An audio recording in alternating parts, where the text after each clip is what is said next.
কত টাকা খরচা করে আমরা বড় বড় হোটেল রেস্টুরেন্টে এরকম মজিটো খেয়ে থাকি, কিন্তু আমরা বাড়িতেই এটা খুব সহজ উপায়ে বানিয়ে নিতে পারি, আর অত টাকাও খরচা হবে না। যার জন্য এখানে কাঁচা আম লাগবে, পুদিনা পাতা লাগবে, ধনে পাতা লাগবে, জলজিরা পাউডার লাগবে, আর একটু স্প্রাইট লাগবে, বিট নুন লাগবে, আর একটু চিনি লাগবে। এই হচ্ছে আমাদের উপাদান। কাঁচা আম আর পুদিনা পাতা, ধনে পাতা, বিট লবণ, এগুলো একসাথে মিক্সিতে একটু বেটে নেবে। তারপরে সামান্য একটু জল দেবে। জল দেওয়ার পর ওতে ধনে জিরে যেটা রোস্ট করা ছিল, ড্রাই রোস্ট করা, ওই পাউডারটা দেবে। দিয়ে ভালো করে মিক্সড করে ওটা গ্লাসে ঢেলে নিয়ে তারপর একটা লেবু কেটে, অর্ধেক লেবুর রস দেবে।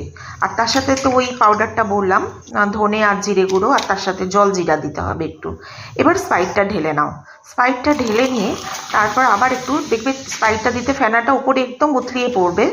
তখন কি করবে, আর একটু ওটাকে আবার স্পুন দিয়ে ভালোভাবে নাড়িয়ে নাও। নাড়িয়ে নেবার পর আবারও একটু স্প্রাইট দাও। আর ঠান্ডা বরফ যদি থাকে তাহলে বরফও দিতে পারো। এখানে যেহেতু স্প্রাইটটা ঠান্ডা ছিল তাই আর আমি আলাদা করে বরফ মেশালাম না। ব্যাস হয়ে গেল রেডি। দেখো খেয়ে অসাধারণ খেতে লাগবে। টাটা। এত টাকা খরচও করতে হবে না, আর খুব সহজে বানিয়ে ফেলতে পারো।